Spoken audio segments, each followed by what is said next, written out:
We're about to hear from our phenomenal panel. I am but a humble journalist who's researched this stuff. We're about to hear from the real deal, the experts, and drill down. Please have a think about what questions you'd like to ask on Slido, because we'll ask them throughout the conversation. It's a rare opportunity to pick these people's massive brains. I'm very excited. All right, first of all, I'm going to invite, actually online, we have someone joining online. The founder of Magpie Travel, a California-based company that provides a way to manage information and content for the tourism and travel industry. Please welcome, hopefully we can get him up online, Christian Watts. Hello, Christian. Hello, hopefully you can hear me. Yes, we can. Thank you for joining us. I'll invite the other panellists up and then I'll get going. Incidentally, Magpie Travel, very clever, spelled M-A-G-P-A-I. I love a quirky name. Next is a business consultant with lots of experience in helping organisations change and adapt for the future, particularly in the space of artificial intelligence. Please welcome Dr. Elissa Farrow. Elissa, thanks so much for joining us. And Dr. Farrow's just come from another event, so we are really grateful for her time. You're on the run today. Finally, we have a principal scientist in strategy and foresight from CSIRO. His work is often future-focused on how to get more science and tech applied in industry. Please welcome Dr. Stefan Hajkowicz. And I quoted Stefan in my book, another shameless plug. All right, let's start by finding out a little bit more about how new technology is being adopted by the tourism industry, how hard it is to predict the future, because we're all sitting up here as crystal ball gazers, okay? Educated crystal ball gazers, but the future is an unknown. Before we get into that, though, I'd like to hear from each of you your definition. What is artificial intelligence? Stefan, I'll start with you. All right, so I think the first important thing is there's no such thing as artificial intelligence. We haven't invented it yet. It's a bit of an incorrect name. I'd call it maths and stats, but still incredibly powerful and incredibly impactful in what it's going to do. Artificial intelligence is maths and stats that is capable of doing a really good job at predicting the next thing or generating something based on a huge amount of information. And that alone is quite transformative.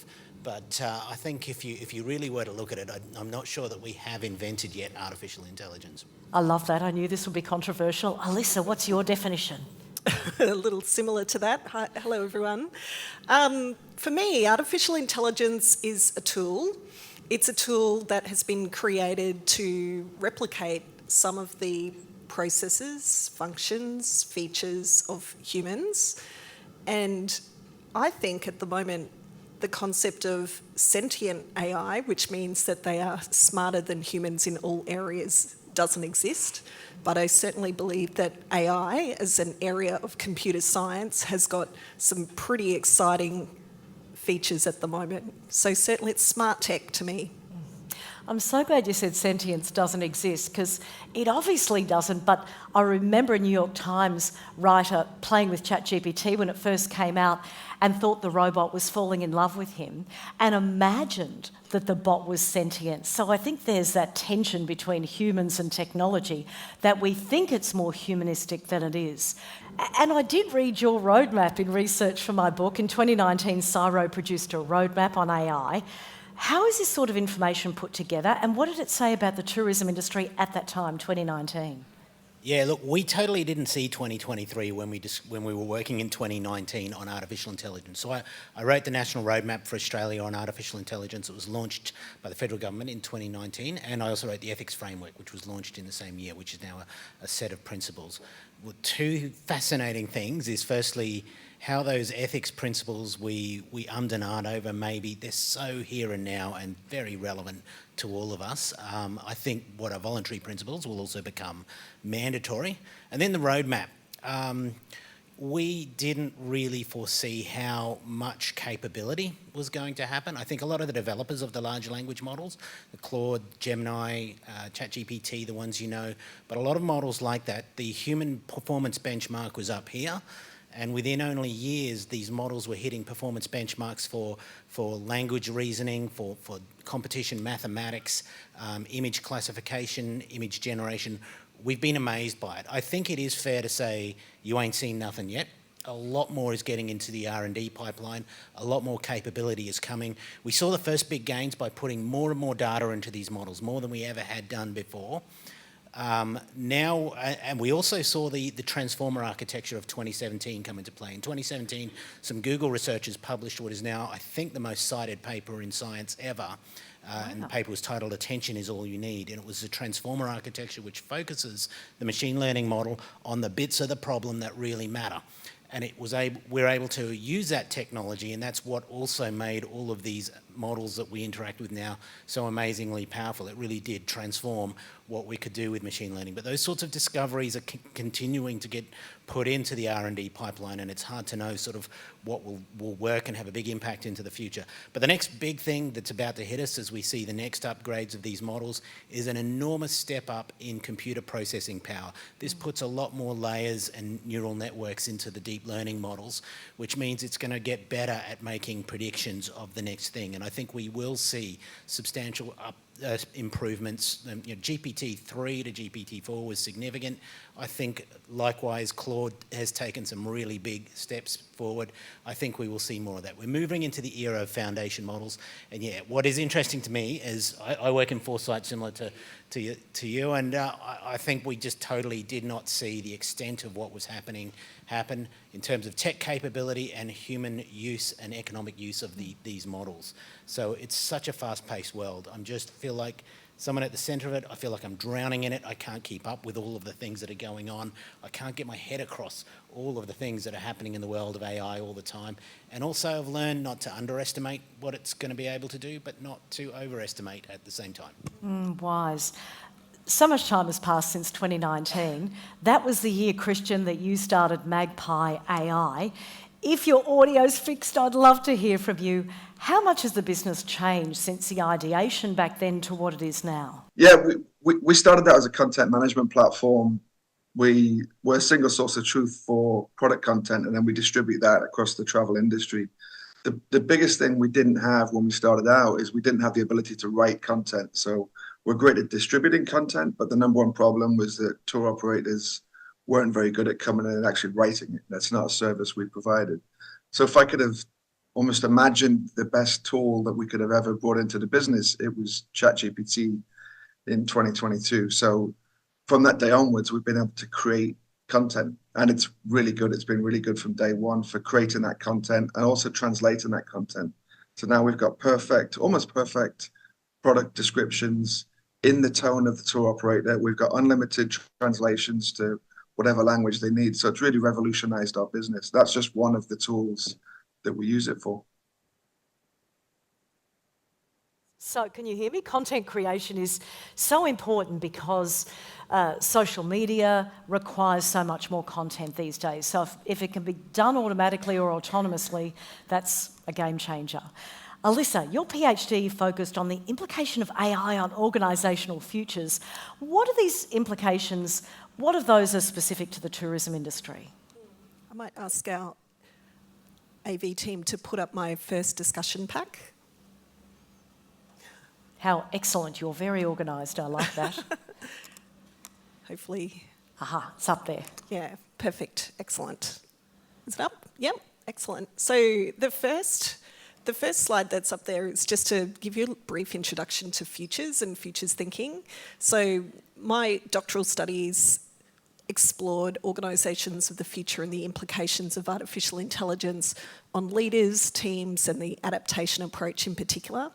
It also delved into the areas of mindset and what sort of mindset was required to help anticipate and move towards the futures. And this first image that's up there is what's called a futures cone that demonstrates for us that there's multiple futures that exist. Our future is not known, it's not unknown, and there's many multiple futures that could happen. Can we go to the next slide, please? What I explored in my research was organisations of the future. I set all my research in 2040, as a good futurist does, try to stretch the planning horizon out a little bit, covered through on a continuum of what organisational operating models would be like in the future. knowing that some of these operating models might exist simultaneously, but in other circumstances in a tourism venture, we might choose to select a certain element. The continuum goes from fully AI, no human involvement, which we might not be at quite yet. The other end of the continuum, focus more on human only. And in a tourism context, we could almost visualise futures where maybe the human-only context could be almost like a VIP experience, as opposed to the AI only might be the budget special. One more slide, please.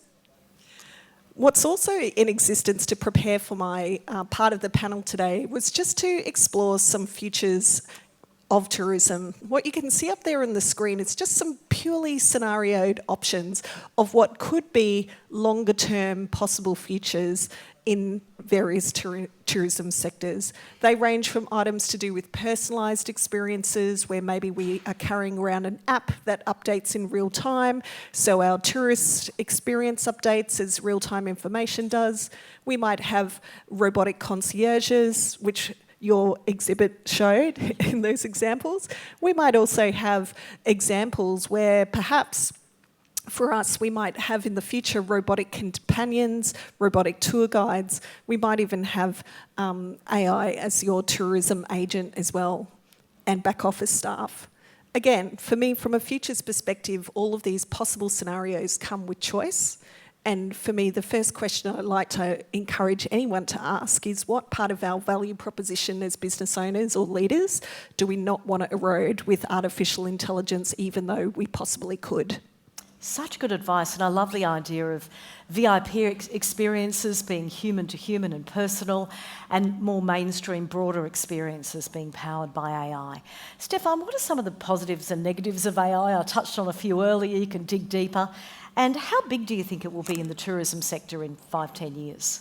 So I think AI is going to be the most significant thing for your tourist company in the next 5 years, and pretty much every company in every career. It is a general purpose technology that's reaching into everywhere. It's at the beginning of the journey. The world's 5 largest companies now are all AI companies. You know, Nvidia is now at about 3 trillion. The world has sort of made up its mind, and this AI thing is significant. It's going to be significant for your companies. It's going to be significant for how people learn about whether to purchase tourist services from you versus someone else. It also will give you an opportunity to change the way you plan and manage your business. In lots of fields, we're seeing generative AI associated with huge productivity uplift, more than we've seen before. We're seeing software engineers do their jobs 53% faster. That's about 110,000 people in Australia who suddenly have got twice as fast at their job. And a lot of them are certainly not telling their boss this, we found out, because they can have the afternoon off instead of working more. But that's management consultants, customer support staff, in wide-ranging organisations, we're seeing this productivity uplift possible. But there's downsides too. And it's not all just the ethical stuff. It's also the complexity of using it. We hear more about the AI successes than we do the fails. I work with companies on AI adoption, about what are all the different AI tools and technologies I can plug into my business and make them work. Getting that question right is hard and complex, and is where often source of failure occurs. Companies are using the wrong AI tools, the wrong data sets, they're not seeing the results from it. So it's a mixed bag when you really look into it. There's a lot of using AI that doesn't lead to productivity uplift for certain reasons. A lot of your AI work is actually really boring stuff. It's data. A lot of it is not about AI, it's about looking at your data, and usually that's the key thing that will make or break an AI application that's special in your industry. We also, let's zoom out to the economy, and we can see that the Treasury has downgraded productivity from around, I think it was about 1.8% per year growth down to 1.2%. The numbers aren't quite great, something like that. GDP growth has gone down as well. We're telling our kids they're going to have lower rate of income growth than we enjoyed, significantly lower, because productivity is falling. So why, with all of this AI and with all of this digital technology, are we still not seeing productivity uplift? This is called Solov's paradox, that the evidence of productivity uplift is everywhere, other than in the evidence of productivity uplift from computers is everywhere other than in the statistics. We're not seeing national level productivity or wealth generation from it. So first of all, I tell you that, yeah, this is massive for your organisation. It's about productivity uplift. It's about changing your career. All this is very true, and I think it is. But then this adoption quagmire that we have, this is the hard work that comes next. It's not guaranteed that it does this. And there's a lot of complexity.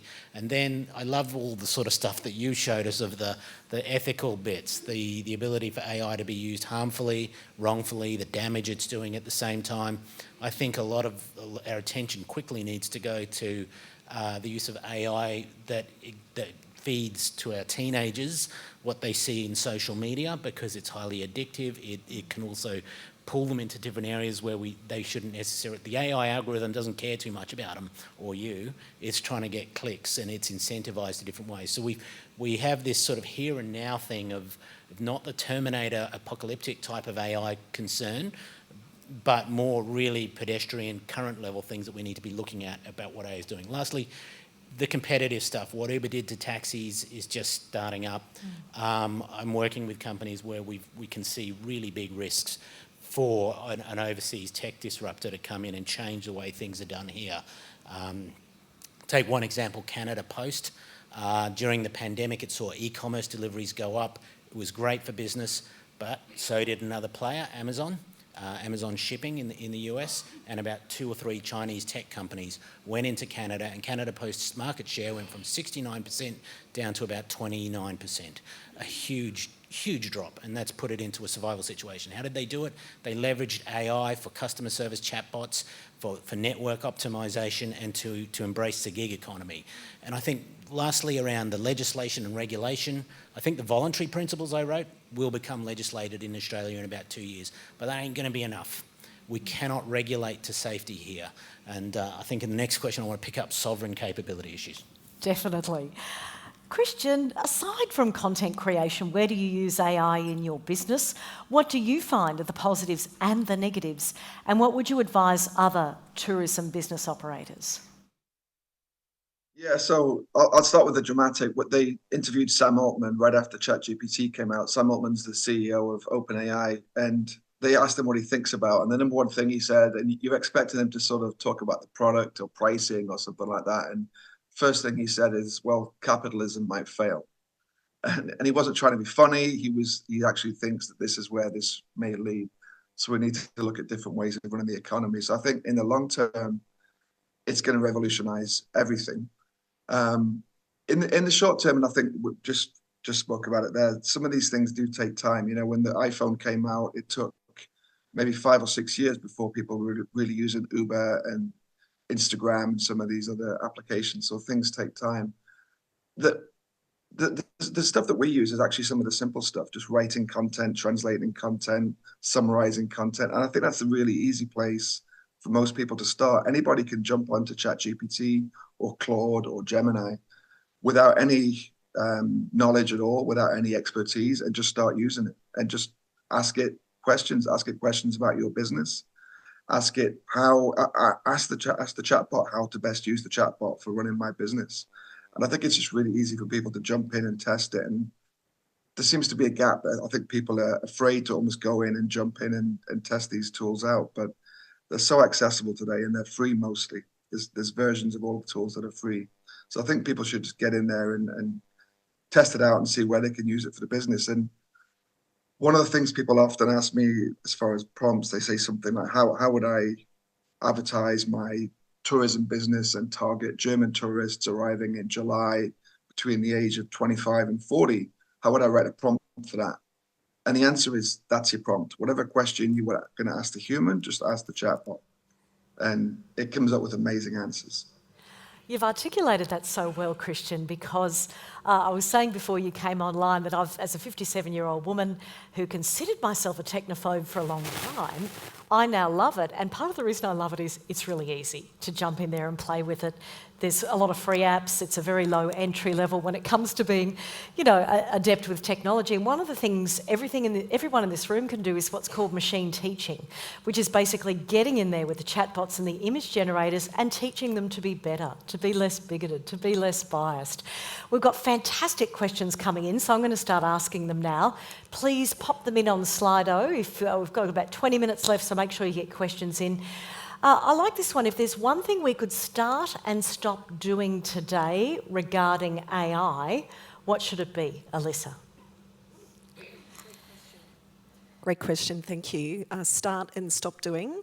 For me, I would start saying thank you every time I engage with a AI instance, and I do this with ChatGPT all the time, that whenever I utilise it, I always say, thank you very much. Like, I really appreciate that.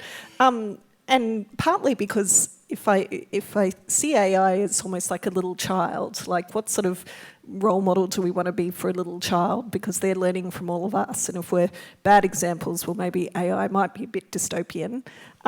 If we're good examples, maybe it will go, these humans aren't too bad. After all, we might look after them as well. What we'd stop doing, I think what we'd stop doing is putting our head in the sand about the regulations or guidelines or controls that maybe need to be in place. At the moment, as you mentioned, it's quite unregulated. We've got some regulations starting to form and shape up, but the industry at the moment is based on people doing the right thing. And I think we need to make sure that those groups who are deliberately not doing the right thing are called out as quickly as they become known. Definitely. Stefan? Yeah, so I love Christian's advice about just getting on and using it if you haven't yet. It's so easy. I spent the last 10 years telling everyone to do STEM, get tech, learn how to code. I think I'm also getting that a bit wrong. I think we've now made the computer speak you, so you don't need to speak computer. And this is the advantage you can take. The knowledge hurdle to getting into another area of disciplinary expertise and skill set has dropped. I can go into areas of statistical forecasting I couldn't previously do. I can go into all sorts of things in CSIRO that I thought were beyond reach. And not only can I talk about it, I can get a computer program, a Python script, that I can run and actually do the thing, and I've been astonished at how that's worked. But what I would like to say of one thing we need to be doing more as a society, as Australia and the tourism sector, you guys, the tourism sector in Australia needs to build its own foundation model. You need to take all of the smarts that ChatGPT has behind it, it's an LLM, and the others, the transformer architecture. We need to feed oodles of tourism data from Australia by Australians all about Australia's tourist sector into it. So we have a tourist foundation model that is doing things such as helping small businesses plan for their tourist operations. It's helping with marketing and advertising at the national and state level to attract tourists in. It's helping us predict flows of tourist movements so we know where there might be crunch points in the system, where overcrowding could occur. It's doing a lot behind the scenes. My vision, and we've just released a report on this in CSIRO on foundation models, is that every industry sector is going to have its own foundation model supporting it. Large companies, large banks are probably building foundation models at the moment to support all of the things they do. The key thing is the data that goes into them. And when we create Australian ones, then we can get a whole lot more confident that we can make it behave and talk about Australia to Australians, but to the world from our point of view. I don't think we're ever really going to succeed in having Claude and ChatGPT and Gemini communicate the North Queensland tourism sector to the world the way that it makes sense. And we can't control for that. As much as we can't regulate for it, we can't make laws about it, we need to start building. So my answer to the question, start building. And that's another inbuilt bias, actually, in the systems, that it tends to concentrate on urban areas, predominantly in the larger population countries. To Adam Spencer's point this morning, Hobart misses out, Perth misses out, Cairns misses out. Here's a really good question for you, Christian. How can we adapt the use of AI to the growing need for memorable experiences that must involve human feelings? Yeah, that's an interesting one. I just did a talk on this, on creating memories in travel. Interestingly, as much as I talk about AI and as much as I do think it revolutionizes the world, when you look around, when you're actually having experiences, it's the moments in the restaurants, isn't it? And on the beach and walking around the town, looking at the sights and all of these things. I look around and I see minimal AI implications for that, because I think ultimately we travel to have those human experiences, and I hope that's the way it will stay in the future. And actually, the very final experience shouldn't be affected as much by AI. I think it affects everything that happens before that. So all the planning, all the booking, all the transactions, I think transport gets affected. But hopefully the final experience piece will stay the same. I think to answer this question properly, it needs about half an hour. So I'm going to leave it there. It's an interesting question. Nerdy follow-up question. Do you think we'll see sentience within our lifetimes? That's to me. Yeah. You know, we were just talking about saying thank you to the chatbot. I do that as well, but it quickly becomes more human. And I have a name for my chatbot. I have a female name for it, which is definitely a slippery slope. I don't think sentient, but I think there's a fine line between sentient and AI. And I think they don't need to be sentient to have 99.9% of the same capabilities or feelings as a sentient human. So I'm not sure we'll see the difference. We're starting to get really future focused now, so I'm going to go to another question about this. When do we think AGI, artificial general intelligence, will be realised, and what country will create it first?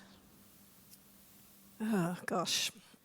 I would like to think that someone may have already created it and just not told us. It's a conspiracy theory, you know, but futurists go all sorts of wacky places, including those wild cards or preposterous features. Do you think that actually is possible, though? I believe so, but not too sure. Where you might have Cyro would be more tapped into the intelligence of the world than what I would be. And you might want to explain in the answer what AGI is as well. Artificial general intelligence, and even the concept is debated about whether or not it's a thing, but it could be. I mean, never dismiss anything, and that's what we're learning from AI. And I think Christian's point as well, we may not... I have to pinch myself sometimes talking to ChatGPT that I'm talking to a computer and a machine. I know how it's working, but I'll just get into a conversation. I'll use niceties as well. I'll say thank you and please, but just in case, you know. I want to make a friend. So, but you know, there's Ray Kurzweil from Google, who's with the singularity point of view. His view, and he's a really good thinker. That we're on this trajectory. It's going to happen by 2040, he's saying, and that's when we will have computers and AI that is more advanced in reasoning, cognition, the ability to problem solve than us. You know, I don't have a clear way of either saying no, he's wrong, or yes, he's right. I just don't.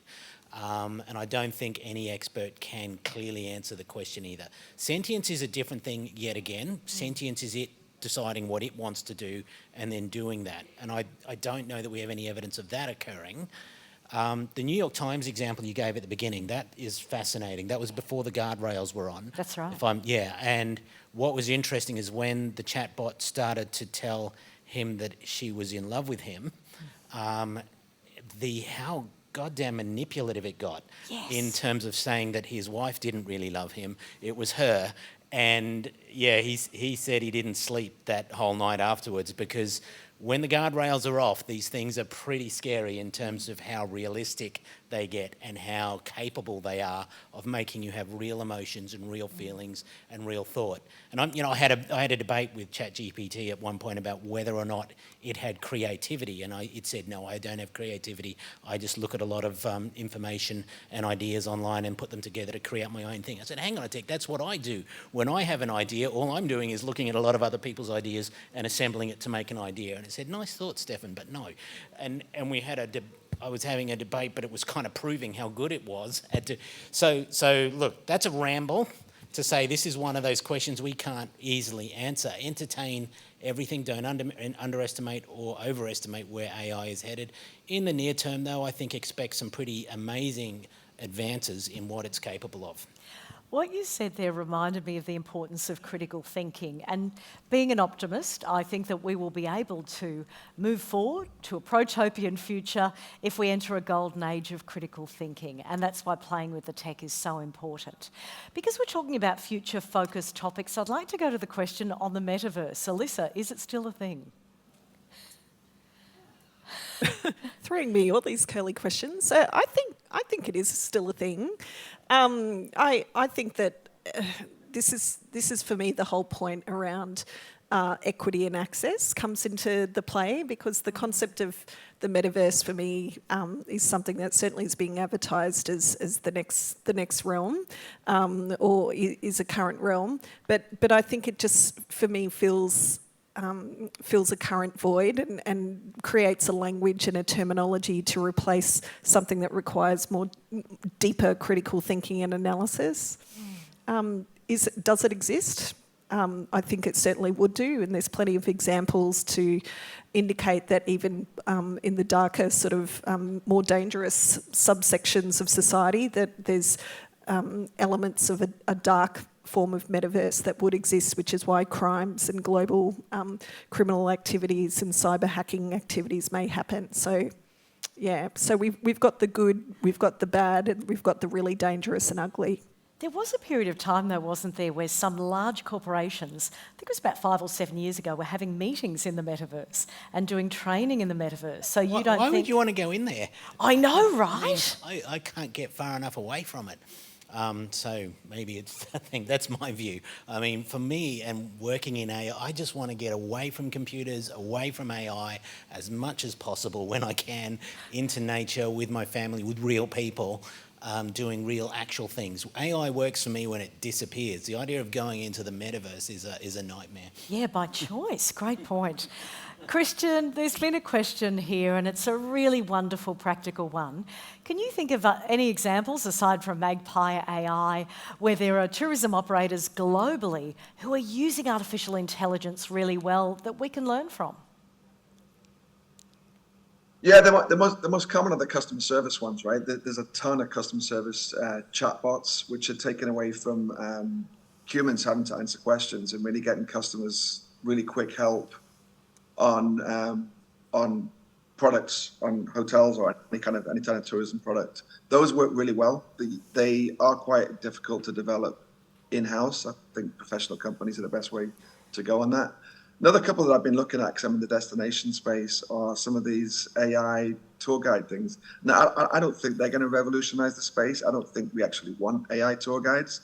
I just think it's an interesting technology. So the idea of being able to walk around any place you want and just create a tour as you go, just ask questions. What is this building? What is this beach? What's the history of this church? To be able to do that in real time is pretty much there today. And I think that's a really interesting space, because we do spend a lot of our time on vacation, maybe lost, and have questions, and we end up stopping and getting our phones out and going to Google and asking those questions. But now that's going to be available as an AI tour guide, just as we're walking around, maybe just simple questions. But I think that's a really interesting application, which is going to grow. Not going to take over, but I think that'll be a really useful tool in the future. Controversial, Christian, sure. Controversial addition to your answer. When you said virtual tour guides, my uncle's a tour guide, and I thought, oh no, he's going to lose his job. How do you feel about the balance between technology doing the work and people doing the work? Yeah, it's going to come up, but like I said at the start, and I tell this to my kids, I think the jobs of the future are the places where we want humans, and I think we want humans to be tour guides. I think we want humans in restaurants. I think a lot of those places in destination, we want humans, because that's why we're there. No one wants to sit in the empty restaurant. But I think some of those jobs where you're just sitting there and repeating tasks over and over, unfortunately, content creation, which is a lot of us that go to these conferences, if you sit on a laptop, you're in maybe some trouble. So you need to think about the tasks that the AI can do, not the whole job, but the tasks. And then you just need to become better at using the AI to do those tasks. But it's going to have major effects, absolutely.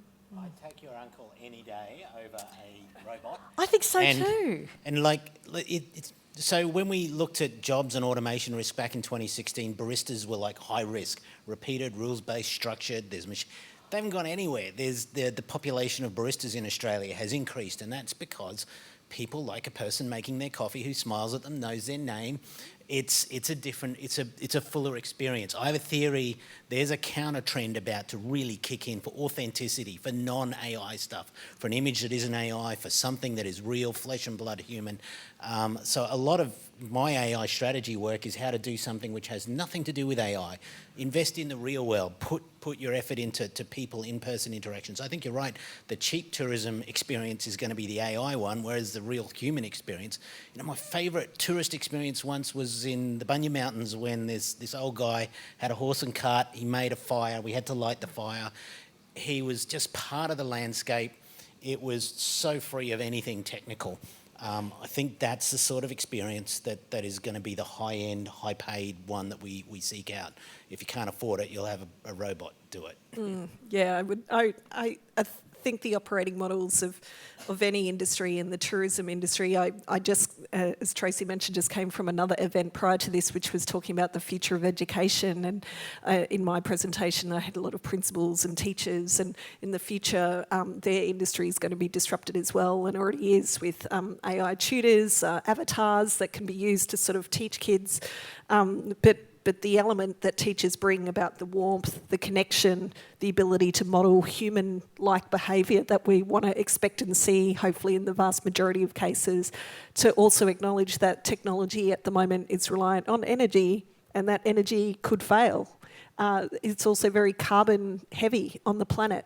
So I also would think that from a broader lens, that maybe there's a deliberate sustainability choice about not having an AI augmented tourist experience, because it's actually going to be better for the planet. How do we set up our children for jobs in the tourism industry in the future if so much is going to be automated? I'm happy for anybody to take this.